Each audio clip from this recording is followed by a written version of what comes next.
All right, as promised, Find Music episode 833 is going to be poetry for only the third time because we want the Renegades to meet us as poets. And so far, we've received very positive comments about the two poets you've seen so far, Marvin Lewis, who unfortunately couldn't be with us today, and a couple weeks ago, Charlie Zero also got some good comments. So it's great to see. All right, it's my turn. Look at that name down there, Don Kingfisher Campbell. That's my name. And my poetry can be, you can Google my name and it'll lead you to just a whole lot of stuff. In fact, there are three websites that I've put together that feature a lot of my older poetry. So that's what I'm going to share with you guys today. Poetry I was writing when I was in my 30s. Yeah, I thought that might be In the appealing. 30s. All right. Yeah, so the first one I'm going to share. You already hit record, right? Uh-oh, didn't I? No. Make sure you No, check. okay. Back up the truck, back up the truck. Stop share. We're not Yeah. recording. No, it says recording. Mine says recording. Okay. Okay. Yeah, Okay. we're recording. Making sure. This false alarm brought to you by Zero Enterprises. Okay, back to the share. It's easy to miss that if you're not listening for it. Recording in progress. Okay, so this is a website I put together of my oldest stuff I could find. It's called From One Century to the Next, a collection of 125 poems from 1981 to 2004. So I'm going to ask Charlie to give me a number between 1 and 125, and I'll read that poem. 1 and 125, you said? Yeah, any number in between. 1 and 125.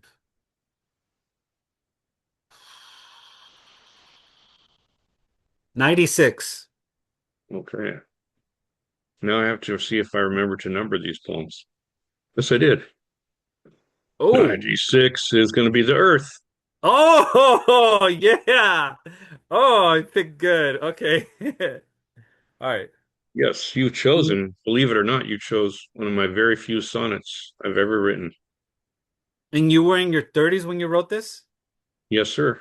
All I right. know that for a fact because I wrote it about my grandfather's funeral.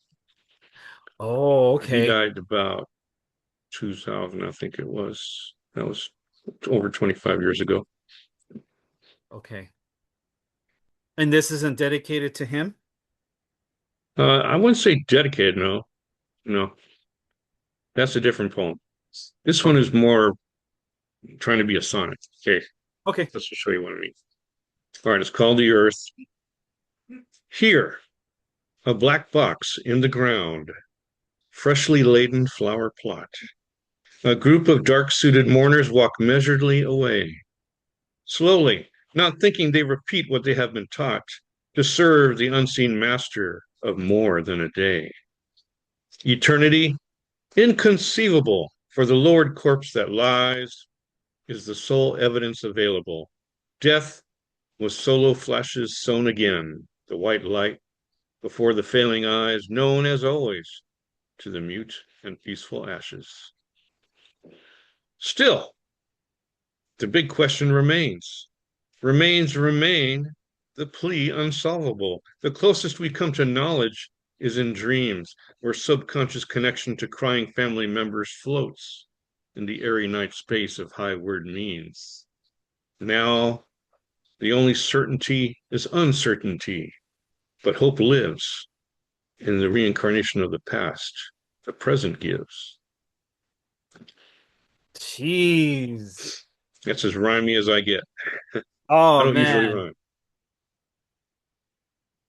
I saw it in my head as how much, to me, Mm, how much Earth has gone through its reincarnation, transformation and reincarnation, and how we're still here seeing all of us yes. not, we're trying I like to, to call it the great recycling.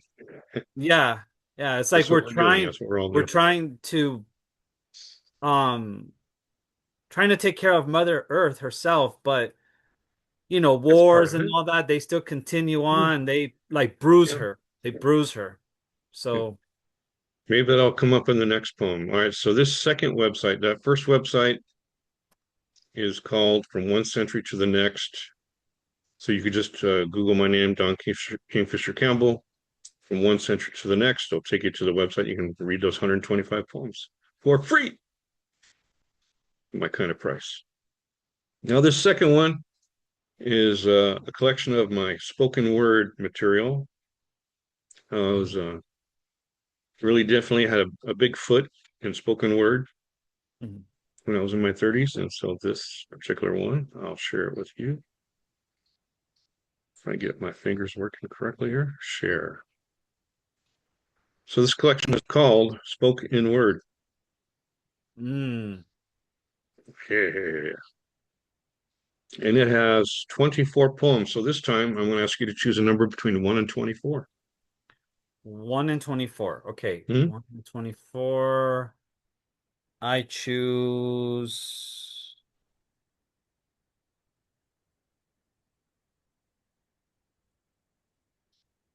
7. 7 it is. See, oh, the type's a little smaller here. Oh, wow. You got good choices, Oh, man. look at that Let me increase the title. size. Then people will be able to see the 7. Oh my God, look at that title. Oh man. I'm Yeah, getting lucky with uh-huh. this is a sestina, which is the longest Oh, poetic form I've heard of in Sistina. English. Yeah, 39 lines. Yeah. And I got very lucky because what I did, I was in a workshop teaching people how to write sestinas, and I said, okay, everybody give me a word. Hmm. And of course, these are the 6 words they gave me because you need 6 words to write a sestina. And the last word is courtesy of my good friend Kaloki, my poetic father, who gave me that lovely word, asshole. Green bell apples versus oh my Yes. God. Okay, So read here we it. go. Strap on. Green bell apples versus dreadful toenail asshole. I want to write a poem about clipping one's toenails. That's my idea, to start with something dreadful. But then I think of what is even worse, assholes, and realize I need a pleasant counterbalance, like apples, a universally loved fruit, historically important, red or green. This contrasts wonderfully, causes my brain to ring like a bell. I decide I'll try to get every word to sound like a bell. For example, I dig the noise made by each clip of toenails. It's good to cut them. It's like eating something green, which results in fine digestion. A subject considerably dreadful to some, until you remind them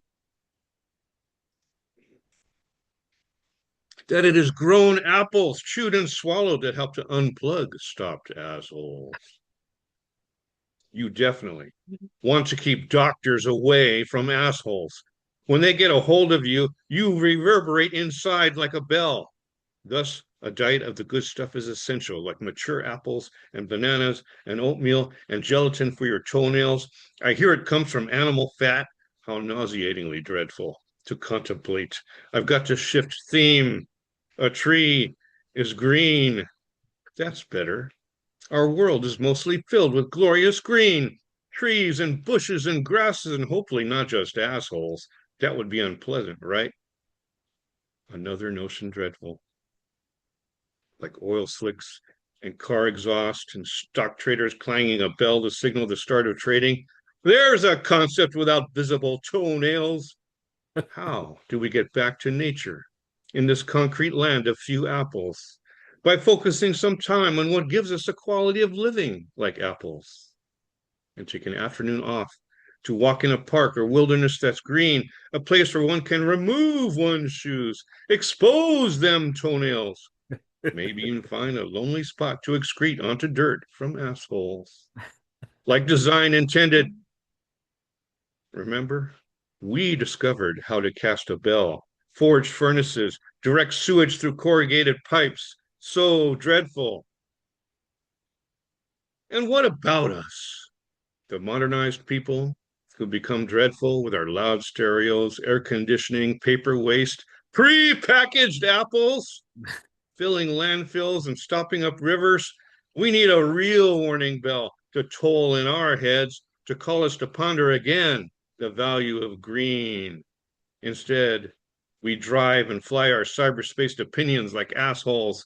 Everybody's got a justification.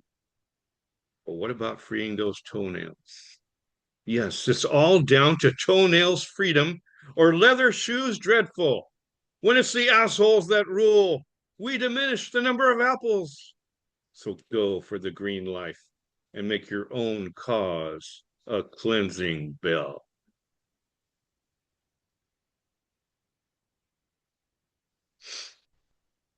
Yeah, Oh yeah, that was really good. I love that six, one. six words. uh, I got really lucky over there with those 6 words. Thank you to the people who gave me those words so many years ago.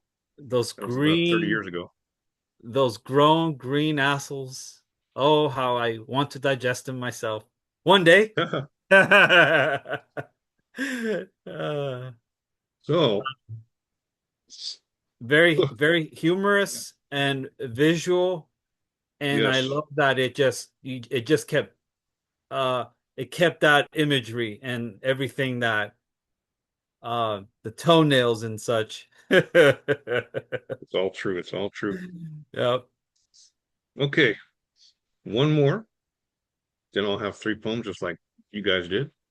And Okay. this one is coming from a book that I made in the 21st century when I got my MFA in creative writing. I put a book together of my, up to that time, published poems, right? So these are supposed to be good poems, you know.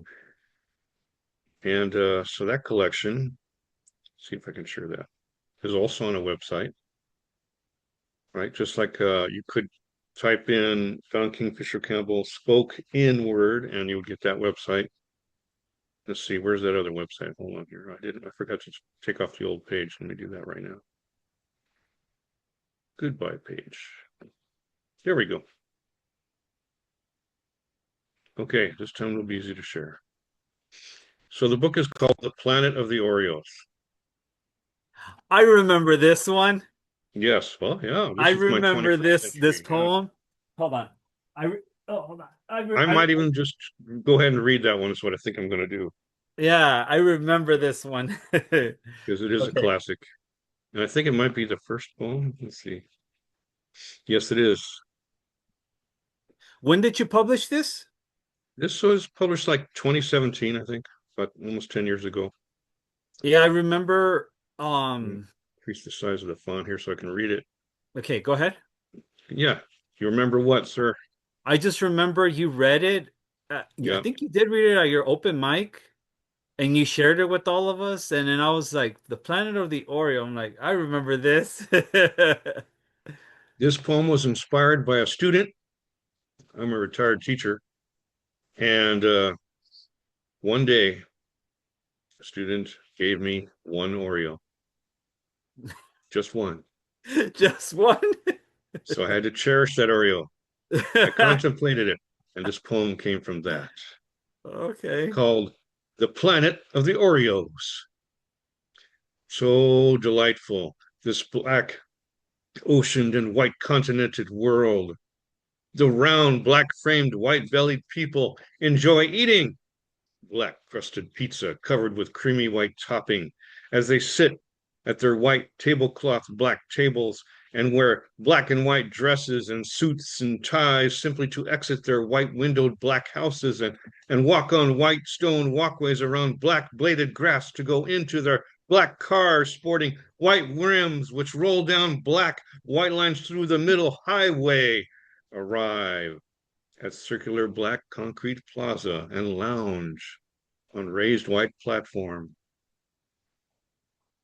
Dark and light mouths open in delight at the joy of living on a delicious planet with black sky and white clouds, except for the fact their teeth are white with black spots all over, which they try to clean by taking Milk River baths while standing on black stones as the white sun shines in the night.